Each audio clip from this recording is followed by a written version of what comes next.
प्रीतम, मुझे और ज्यादा घबराहट हो रही है। एक तरफ कीर्ति है, दूसरी तरफ बुआ जी, और बीच में तुम और हमारा बेबी। कैसे बचाओगी खुद को रीत? मैं यहाँ रह के कुछ कर भी नहीं सकता। राघव, आपने वादा किया था ना, आप मेरा और बेबी का ध्यान रखोगे, तो जेल से बाहर आने के बाद अपना वादा निभाइएगा। रीत, ये क्या कह रही हो तुम? मैं जेल से बाहर कैसे आऊंगा?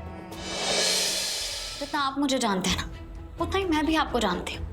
और मैं जानती हूँ आपने मेंटल रिहैब के कंसर्न पेपर पे साइन नहीं किया था। पर तुम्हें कैसे पता? क्योंकि आपके साइन ना करने के बावजूद भी वो लोग घर आए थे मुझे लेने। क्या? उनकी हिम्मत कैसे हुई? उनके पास परमिशन नहीं थी, मैंने कोई सिग्नेचर नहीं किए थे रीत। मैं जानती हूँ राघव, पर उन पेपर्स पे सिग्नेचर तो थे। ये कैसे पॉसिबल है रीत? जब शालिनी जी मेरे पास असाइलम के पेपर लेकर आई तो मैंने साफ इनकार कर दिया था। तो सिग्नेचर कैसे है? क्या कहा आपने? शालिनी जी? हाँ, वो मेरे पास खुद पेपर्स लेकर आई थी।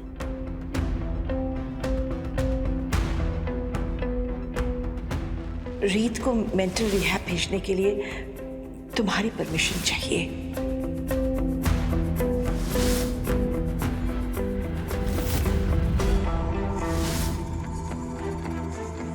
ये पूजा के लिए वो चुनरी बहुत जरूरी है। चुनरी फूफा जी की अलमारी में है, राइट हैंड साइड पर ऊपर वाला खाना।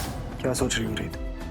राघव, अब तक तो मुझे शक था, लेकिन अब यकीन हो गया है कि शालिनी जी ही बुआ जी है।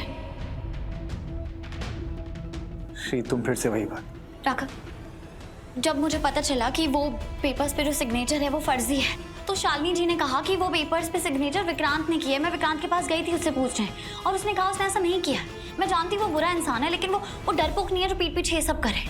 तो मैं सोच रही थी कि कौन है जो ये सब कर सकता है, और अब मुझे साफ साफ समझ में आ रहा है कि शालिनी जी ही बुआ जी है, तभी तो उन्होंने ये सब किया है। फिर से वही बात, हम इस बारे में बात कर चुके हैं।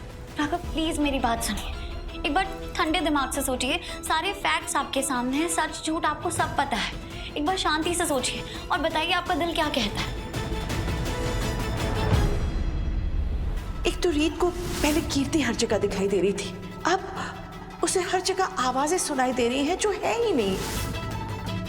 डॉक्टर्स ने ना रीत के लिए कंप्लीट मेंटल रिहैब रिकमेंड किया है, जहां उसका प्रॉपर इलाज हो सकता है।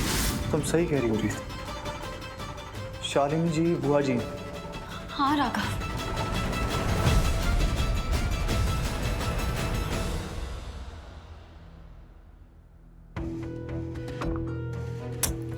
ओहो, ये आंख क्यों बार बार भड़क रही है मेरी? ये कैसा शुभ संकेत है? रीत नया क्या प्लान कर रही है? अब क्या करूं मैं, कैसे जानूं? हाँ, मुझे रीत के घर वापस आने का इंतजार करना होगा। उस पर नजर रखनी होगी कि वो नया क्या धमाका करने वाली है। अंदूजा, हे माता रानी।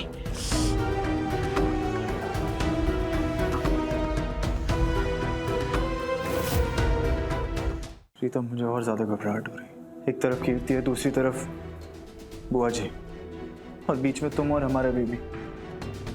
कैसे बचाओगी खुद को रीत? मैं यहाँ रह के कुछ कर भी नहीं सकता।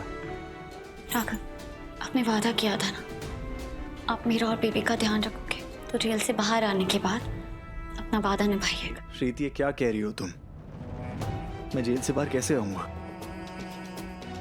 और बुआ जी को कैसे एक्सपोज करेंगे? सारे रास्ते तो अपना के देख चुके हैं, डीएनए टेस्ट करवा लिया, तो उनकी आईडी प्रूफ चेक कर लिए, अब क्या?